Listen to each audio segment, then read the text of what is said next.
পশ্চিমবঙ্গ উচ্চ মাধ্যমিক শিক্ষা সংসদ প্রণীত নতুন পাঠ্যক্রমের ওপর ভিত্তি করে একাদশ শ্রেণীর প্রথম সেমিস্টারের অন্তর্ভুক্ত আজকের আলোচনার বিষয় শ্রীকৃষ্ণ কীর্তন। প্রিয় ছাত্র বন্ধুরা, আমি নতুন এই ভিডিওর মধ্য দিয়ে তোমাদের সঙ্গে আমি সংযুক্ত হতে চাই, তাই আমার একটা ক্ষুদ্র প্রয়াস। আজকের এই ভিডিওর মারফত আমি তোমাদের কাছে খুব সহজ সরল ভাষায় শ্রীকৃষ্ণ কীর্তন নিয়ে আলোচনা করতে চাই। আশা করি তোমরা ভিডিওটি ভালো লাগলে অবশ্যই লাইক করবে, শেয়ার করবে এবং প্রয়োজনে চ্যানেলটি সাবস্ক্রাইব করবে। আমি নিয়মিতভাবে তোমাদের কাছে বিভিন্ন বিষয় নিয়ে উপস্থিত হব। চলে আসি মূল কথাতে। শ্রীকৃষ্ণ কীর্তন, তোমরা জানো যে চর্যাপদ আদি বাংলা ভাষার প্রথম নিদর্শন হিসাবে গণ্য করা হয়।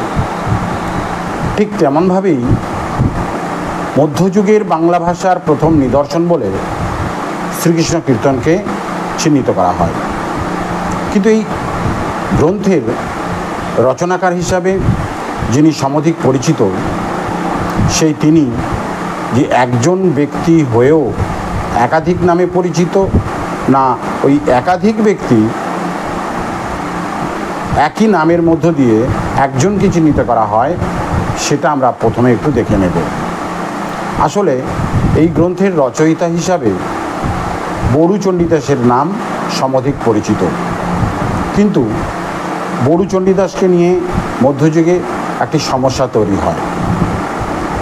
আসলে বীরভূম জেলার নানুর গ্রামের চণ্ডীদাসকে কোথাও অনন্ত বড়ু চণ্ডীদাস, কোথাও চণ্ডীদাস, আবার কোথাও বড়ু চণ্ডীদাস, এমন বিভিন্ন নামে চিহ্নিত করা হয়। সে যাই হোক, আমরা বড়ু চণ্ডীদাসকেই শ্রীকৃষ্ণ কীর্তন এই কাব্য বা গ্রন্থের জন্য তার রচয়িতা হিসাবে সিদ্ধান্ত নিতে পারি। তিনি একজন সংস্কৃতজ্ঞ পণ্ডিত। আমাদের আলোচনার বিষয়বস্তু এই গ্রন্থের গুরুত্ব, এই গ্রন্থের মূল্য, এই গ্রন্থের রচনাকাল, এই গ্রন্থের কাহিনী, এই সবই আজ আলোচনা করব এক এক করে। প্রথমেই বলি, এই কাব্য রচনার সময় ভাগবত, পুরাণ সহ কবি জয়দেবের গীতগোবিন্দ থেকে তিনি সাহায্য নেন। তাছাড়া এই গ্রন্থে লৌকিক কাহিনীরও আশ্রয় নিতে হয়। বিভিন্ন গবেষকের গবেষণালব্ধ ফল বলছে যে শ্রীকৃষ্ণ কীর্তন চতুর্দশ শতক থেকে পঞ্চদশ শতকের মধ্যে রচিত হয়েছিল। ইংরাজি সাল তারিখ অনুযায়ী বলা যেতে পারে 1343 থেকে 1450 খ্রিস্টাব্দের মধ্যে এই গ্রন্থ রচিত হয়। এই প্রসঙ্গে বলা আবশ্যক যে আদিযুগের বাংলা ভাষার প্রাচীনতম গ্রন্থ হিসাবে চর্যাপদের আবিষ্কার আমাদের কাছে এক দুর্লভ ব্যাপার। একথা যেমন ঠিক, তেমনই এই গ্রন্থের রচনা উত্তরকালে দীর্ঘদিন বাংলা ভাষা সাহিত্যের তেমন কোনো গ্রন্থের নিদর্শন পাওয়া যায় না। মূলত 1203 খ্রিস্টাব্দে ইসলাম ধর্মাবলম্বী তুর্কি নেতা ইফতিকার উদ্দিন মোহাম্মদ বিন বখতিয়ার খিলজি তার শৌর্য ও বুদ্ধিমত্তায় নবদ্বীপের ভাগীরথী তীরে বাংলার হিন্দু রাজত্বের অবসান ঘটিয়ে সে স্বাধীন রাজা তথা হিন্দু রাজা বৃদ্ধ লক্ষণ সেনকে আক্রমণ করলে তিনি সপরিবারে পূর্ববঙ্গে অর্থাৎ অধুনা বাংলাদেশ সেখানে পালিয়ে যেতে বাধ্য হন। এরপর শুরু হয় বাংলার নবদ্বীপ সংলগ্ন সমস্ত এলাকা জুড়ে এক উগ্র ধরনের ইসলাম ধর্মে বিশ্বাসী আমির ওমরাহতন্ত্র, যাদের ধর্মবিশ্বাস, ভাষা, নাগরিক সংস্কৃতি সবই ছিল বাঙালি, হিন্দুদের পরিপন্থী।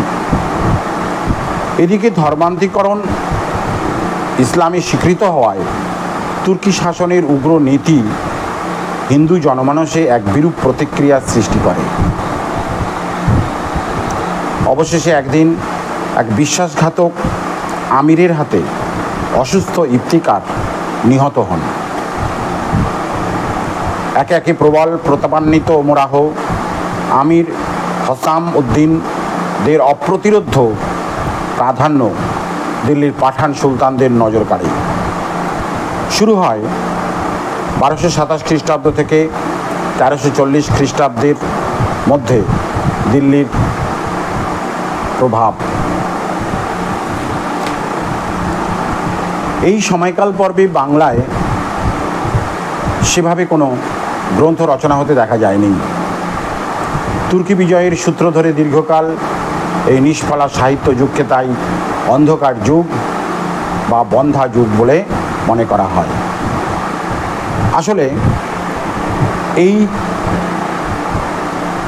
সময়কালে কোনো সাহিত্য রচনা না করার পিছনে যে কারণ, তুর্কি শাসকরা অন্য কোনো গ্রন্থ সেভাবে সাহিত্য গ্রন্থ হিসাবে জনমানসে প্রভাব বিস্তার করুক তা চাননি।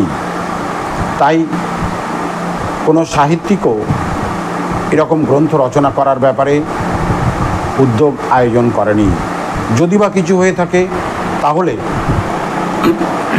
তা গোপনে লুকিয়ে এবং রচনা করার পরেও তাকে খুব যত্নে জনমানস থেকে দূরে রাখার ব্যবস্থা করে তারা। আর এর ঠিক অব্যবহিত পরেই রচিত হয়েছিল শ্রীকৃষ্ণ কীর্তন গ্রন্থটি। যদিও গ্রন্থটির প্রথম কারো কারো মতে মাঝের এবং শেষের কয়েকটি পৃষ্ঠা পাওয়া যায়নি, তবে এর বিষয়বস্তু যে রাধাকৃষ্ণের প্রেমলীলা তা বেশ বোঝা যায়। তাছাড়া গ্রন্থের পূর্বনাম গ্রন্থের মধ্যে থেকে পাওয়া একটি চিরকুট থেকে ধরা হয় শ্রীকৃষ্ণ সন্দর্ভ। এটি অর্থাৎ শ্রীকৃষ্ণ কীর্তন গ্রন্থের সংলাপধর্মিতা, আখ্যান কাব্যের ভাবসহ গীতিকবিতার প্রাধান্য লক্ষ্য করা যায়। এত কথা বললাম, কিন্তু নিশ্চয়ই জানতে মন চাইছে কে, কবে, কোথা থেকে এই ঐতিহাসিক সাহিত্য গ্রন্থটি আবিষ্কার করেন, তাই না? সেই প্রসঙ্গে বলি, অর্থাৎ শ্রীকৃষ্ণ কীর্তন এর সংক্ষিপ্ত পরিচয়। এর আবিষ্কার ও প্রকাশকাল প্রথমে উল্লেখ করি। মধ্যযুগের প্রথম সাহিত্যিক নিদর্শন হিসাবে চণ্ডীদাসের শ্রীকৃষ্ণ কীর্তনকেই গণ্য করা হয়। 1909 খ্রিস্টাব্দে বসন্তরঞ্জন রায় বিদ্যুৎবল্লভ বাঁকুড়া জেলার বনবিষ্ণুপুরের কাকিল্লা গ্রামের শ্রীনিবাস আচার্যের দৌহিত্র বংশধর শ্রী দেবেন্দ্রনাথ মুখোপাধ্যায়ের গোয়ালঘরের মাচা থেকে এই গ্রন্থটি বা পুঁথিটি আবিষ্কার করেন। পরে 1916 খ্রিস্টাব্দে তিনি বঙ্গীয় সাহিত্য পরিষদ থেকে শ্রীকৃষ্ণ কীর্তন নাম দিয়ে গ্রন্থাকারে প্রকাশ করেন। এই প্রসঙ্গে কৌতূহলী ছাত্রদের জন্য বলি, এই গ্রন্থের দৈর্ঘ্য প্রস্থের মাপটি। এই গ্রন্থের দৈর্ঘ্য ছিল 13.33 ইঞ্চি এবং প্রস্থ ছিল 3.75 ইঞ্চি। এবারে বলি গ্রন্থ পরিচয়। গ্রন্থাকারে পুঁথিটি প্রকাশের আগে এটি ছিল তুলট কাগজে লেখা। তুলট কাগজ প্রসঙ্গে বলি, এদেশে ত্রয়োদশ শতাব্দীর আগে কোনো কাগজ তৈরি হওয়ার প্রমাণ পাওয়া যায়নি। কাগজের প্রচলন শুরু হয় মুঘল শাসকদের সময়কালে। তবে দশম শতাব্দী থেকে 18 শতকে ছাপাখানা তৈরি হওয়ার পূর্ব পর্যন্ত সময়টা ছিল পুঁথি সাহিত্যের যুগ। বাংলায় পুঁথি লেখার সেই কাগজকেই বলা হতো তুলট কাগজ। তুলো থেকে তৈরি করা হতো বলে এই তুলট কাগজের এমন নাম। তবে শুধু যে তুলো থেকেই তৈরি হতো তা কিন্তু নয়। এর সঙ্গে থাকতো পাট, শন, তুতে গাছের ছাল, পুরনো কাপড়, খড়, ঘাস প্রভৃতি দিয়ে মণ্ড তৈরি করে তুলট কাগজে ব্যবহার করা হতো। সে যাই হোক, শ্রীকৃষ্ণ কীর্তন কাব্যটিও ওই তুলট কাগজে লেখা, যার প্রথম, মাঝে ও শেষের কয়েকটি পৃষ্ঠা পাওয়া যায়নি। যা আগেই বলেছি, সেটা বলা হয়নি, সেটা নিয়ে বরঞ্চ এবার বলি। পুঁথির আখ্যানপত্র ও পুষ্পিকা নষ্ট হওয়ায় নাম, রচনাকাল কিছুই জানা যায়নি। এবারে বলি এর নামকরণ। পুঁথির মধ্য থেকে একটা চিরকুট পাওয়া যায়, আর তাতে গ্রন্থনাম হিসাবে লেখা ছিল শ্রীকৃষ্ণ সন্দর্ভ। বিদ্যুৎবল্লভ উপাধি প্রাপ্ত ওই গ্রন্থের আবিষ্কারক বসন্তরঞ্জন রায় এর নাম দেন শ্রীকৃষ্ণ কীর্তন, কিন্তু ডক্টর অসিত কুমার বন্দ্যোপাধ্যায় এর নামকরণ করেন শ্রীকৃষ্ণ সন্দর্ভ, আর বিনোদ বিহারী মজুমদার এর নাম দেন রাধাকৃষ্ণের ধামালি। এবারে আসি রচনাকাল। রচনাকাল নিয়ে বিস্তৃত বলা হয়েছে ভূমিকাতেই, তবু পাঠক শ্রোতা বন্ধুদের সুবিধার্থে খুব সংক্ষেপে বলি। এই গ্রন্থের রচনাকাল চতুর্দশ শতাব্দীর শেষ ও পঞ্চদশ শতাব্দীর প্রথম পর্বে বা অর্ধে। এবারে কাব্যের মূল কাহিনী। রাধাকৃষ্ণের প্রেমলীলাই শ্রীকৃষ্ণ কীর্তনের প্রধান আলোচ্য বিষয়। তবে তুর্কি আক্রমণের প্রভাবজাত লৌকিকতার আভাসও রয়েছে এই কাব্যে। তাই বড়ুচণ্ডী দাসের কৃষ্ণ হয়ে ওঠে গোয়ালা যুবক অর্থাৎ ঘোষ, আর রাধা হয়ে ওঠে পরকীয়া প্রেমে আসক্ত এক রমণী। সেই সঙ্গে বড়াইও হয়ে ওঠে রাধাকৃষ্ণের পরকীয়া প্রেমের দুতিয়ালি করা এক গ্রাম্য কুটিল চরিত্র।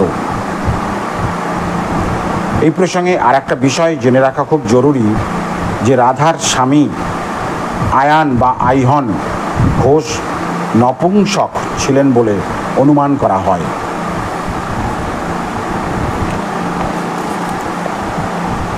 এইবারে আসব এই গ্রন্থের সবচেয়ে গুরুত্বপূর্ণ একটি পর্বে, সেটি হচ্ছে এর খণ্ড সংখ্যা। বিশেষ করে একাদশ শ্রেণীর ছাত্রদের পরীক্ষায় এই খণ্ডগুলোর থেকে বিভিন্ন রকম প্রশ্ন থাকার সম্ভাবনা প্রবল। আমি পরে সেই প্রশ্ন নিয়ে আলোচনা করব। আগে এই 13টি খণ্ডই যে বিভক্ত, সেই খণ্ডগুলোর নামগুলো একটু তোমাদের সুবিধার্থে বলি। 13টি খণ্ড, শ্রীকৃষ্ণ কীর্তন 13টি খণ্ডে বিভক্ত এবং ক্রমানুসারে সেই খণ্ডগুলি হল জন্মখণ্ড, তাম্বুলখণ্ড, দানখণ্ড, নৌকাখণ্ড, ভারখণ্ড, ছত্রখণ্ড, বৃন্দাবন খণ্ড, কালীয় দমন খণ্ড, যমুনা খণ্ড, হারখণ্ড, বানখণ্ড, বংশীখণ্ড এবং রাধা বিরহ। খুব গুরুত্বপূর্ণ, তাই আর একবার এই পর্বগুলোকে তোমাদের সুবিধার্থে উল্লেখ করছি। জন্মখণ্ড, তাম্বুলখণ্ড, দানখণ্ড, নৌকাখণ্ড, ভারখণ্ড, ছত্রখণ্ড, বৃন্দাবন খণ্ড, কালীয় দমন খণ্ড, যমুনা খণ্ড, হারখণ্ড, বানখণ্ড, বংশীখণ্ড এবং রাধা বিরহ। এবারে আসি চরিত্র।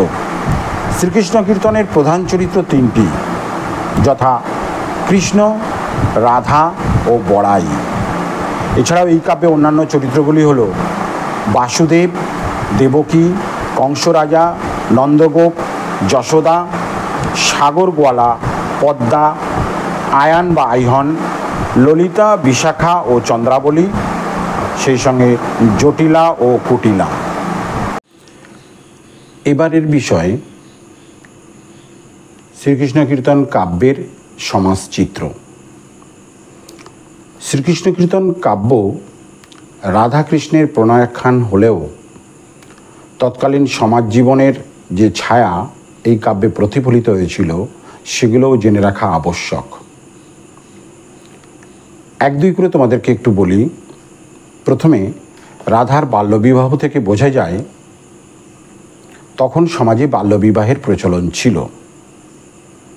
2 নম্বর, বৃত্তিনির্ভর জীবনযাপনের কথা জানা যায়, যেমন তেলি, নাপিত, বৈদ্য,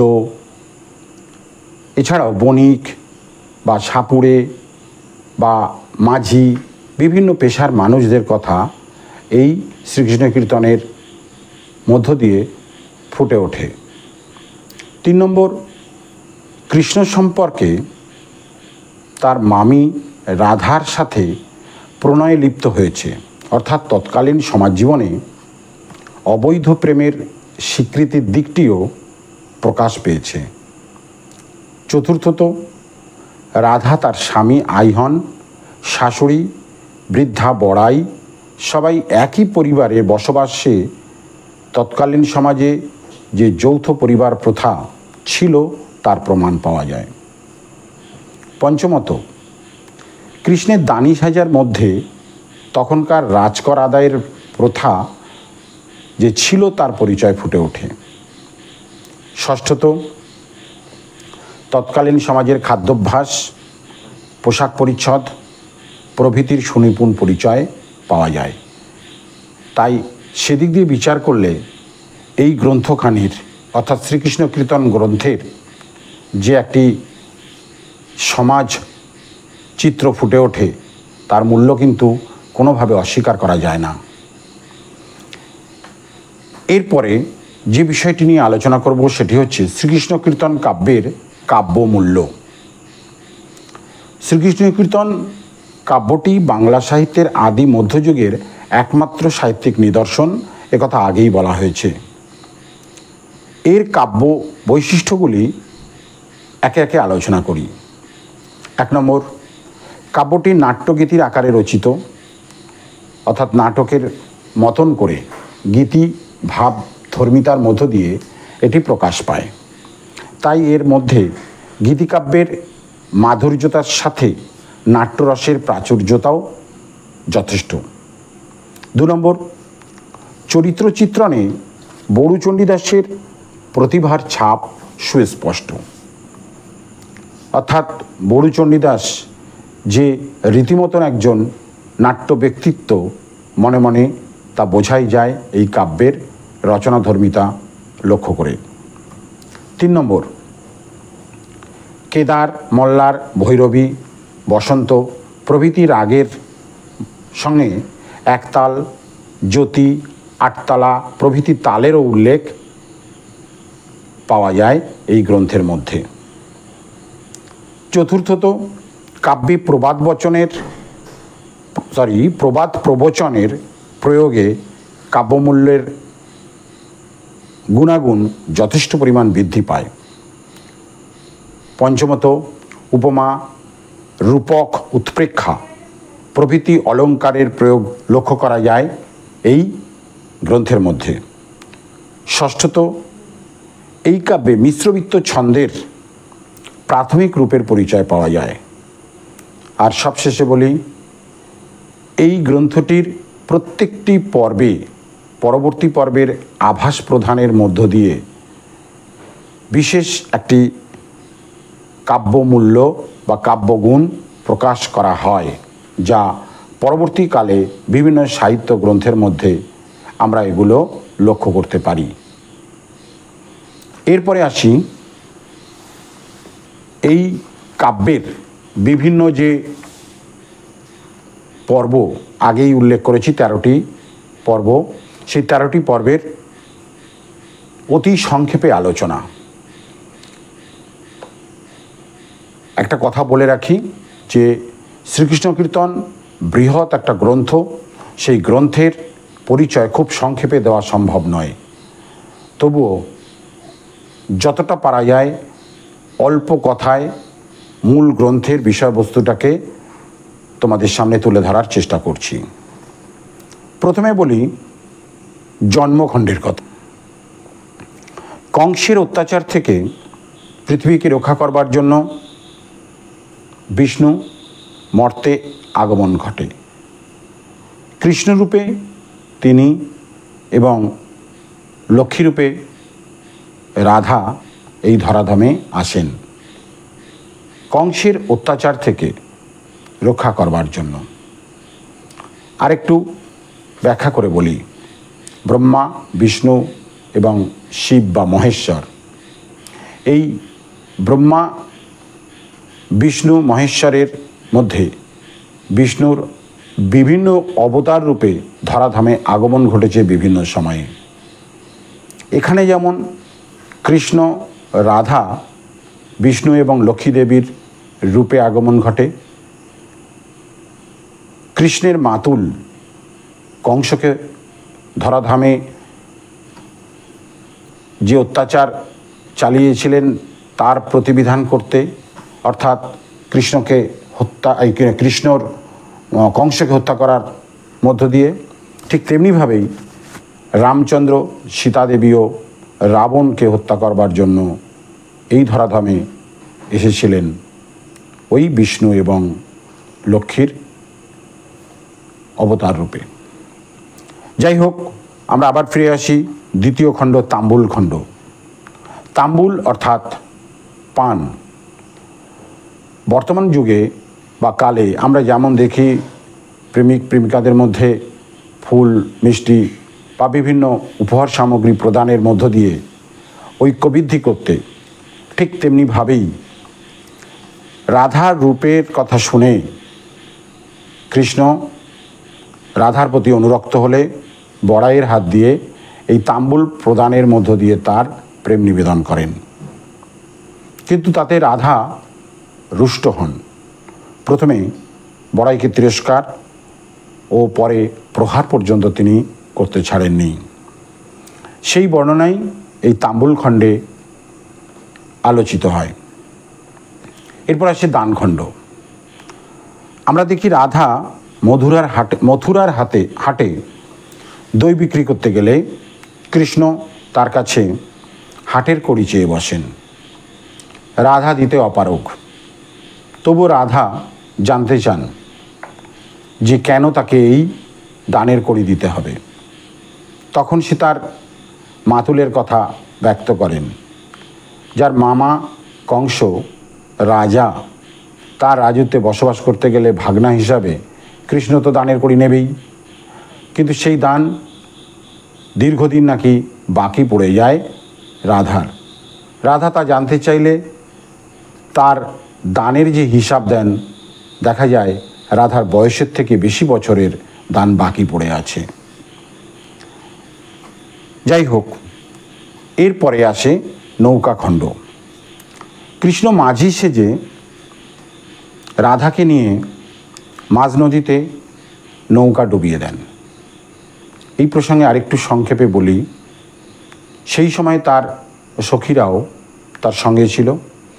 বড় নৌকা থাকলেও সে নৌকা ডুবিয়ে রেখে দিয়ে সখীদের ওই ডিঙি নৌকা বা ছিপ নৌকার মধ্য দিয়ে এক এক করে পার করার পরে সবশেষে রাধাকে নৌকায় তোলেন। রাধা তার মূল্য দিতে চাইলে তিনি সেই মূল্য নিতে অস্বীকৃত হন এবং তার পরিবর্তে তিনি তার অধিক মূল্যের সম্পদ তার কাছে চেয়ে বসেন। এখন সেই সম্পদ কি, সেটা আমার পক্ষে ব্যাখ্যা করা হয়তো একটু দুরূহ হয়ে উঠবে। আশা করি তোমরা নিশ্চয়ই সেই মূল্যবান সম্পদ কি হতে পারে অনুমান করতে পারছো। যাই হোক, এরপরে আসছে ভারখণ্ড। রাধা কৃষ্ণ তাদের এই দধিদুগ্ধের ভার বহন করার মধ্য দিয়ে এই পর্বে ভারখণ্ড হিসাবে চিহ্নিত করা হয়। তারপর আসে ছত্রখণ্ড। মিলনের জন্য কৃষ্ণ রাধার মাথায় ছাতা ধরতেও পিছুপা হন না। রৌদ্রে তার যাতে কষ্ট না হয় সেই জন্য রাধার মাথায় তার ছাতা ধারণ এই পর্বের আলোচ্য বিষয়। এরপরে আসি বৃন্দাবন খণ্ড। কৃষ্ণ বৃন্দাবনে এক মনোরম কুঞ্জ নির্মাণ করে রাধার সঙ্গে মিলিত হন এবং সেই সময় তার পায়ের ওপরে তার মাথা, ঘুমিয়ে পড়ে রাধা। বড়াইকে বলে রাধাকে সেখানে রেখে কৃষ্ণ সেখান থেকে বিদায় নেয়। এরপরে আসে কালীয় দমন খণ্ড। কালীদহে কালীয়নাগ দমন করবার জন্যে কৃষ্ণের জলকেলি ও গোপীদের বস্ত্রহরণ কাহিনী এই পর্বে বর্ণিত হয়েছে। হারখণ্ডে কৃষ্ণ রাধার হার চুরি করেন। এর জন্য যশোদা কৃষ্ণকে তিরস্কার করেন। আরও অনেক মজার কাহিনী যা বলতে মন চাইলেও বলা সম্ভব হয় না, ভিডিওটি দীর্ঘায়িত হয়ে যাবে সেই ভয়ে। চলে আসি বানখণ্ডে। কৃষ্ণ রাধার প্রতি অত্যন্ত ক্রুদ্ধ। অপমানের প্রতিশোধ নিতে তিনি মদনবাণে রাধাকে মূর্ছিত করেন। এরপরে যমুনা খণ্ড। সখী পরিবৃতা হয়ে রাধা যমুনার ঘাটে এলে কৃষ্ণ তার মন আকর্ষণের জন্য নানা ধরনের বাদ্যযন্ত্রের ব্যবহার করেও ব্যর্থ হন। এরপর বংশীখণ্ড। কৃষ্ণ একটি সুন্দর বাঁশি তৈরি করেন। বাঁশির শব্দ শুনে রাধা কৃষ্ণ প্রেমে ব্যাকুল হয়ে ওঠেন। আর সবশেষে রাধা বিরহ খণ্ড। এটি আসলে কোনো খণ্ড বলে গণ্য করা যায় না, এটা প্রক্ষিপ্ত একটা খণ্ড। এই খণ্ডে কৃষ্ণ বৃন্দাবনে রাধার সঙ্গে মিলিত হন এবং নিদ্রিতা রাধাকে বড়াইয়ের কাছে রেখে চলে যান। এরপর কৃষ্ণ বৃন্দাবনে আর ফেরেননি। অন্তহীন বিরহে রাধা কাতর। কাব্যের বাকি অংশ আর পাওয়া যায়নি। আশা করি সংক্ষিপ্ত পরিসরের এই বক্তব্যের মধ্য দিয়ে তোমরা কিছুটা হলেও উপকৃত হবে। আর চ্যানেলটি সাবস্ক্রাইব করবে, তাহলে পরবর্তী ভিডিওগুলো সবার আগে তুমি দেখতে পারবে। লাইক কমেন্টস তো করবেই। যদি কোনো প্রশ্ন থাকে তাহলেও জানাবে, যদি ভুল ত্রুটি থেকে থাকে তাহলেও জানাবে। আমি তোমাদের সঙ্গে সংযোগ রাখতে চাই দৃঢ়ভাবে। এখানেই শেষ করছি। নমস্কার।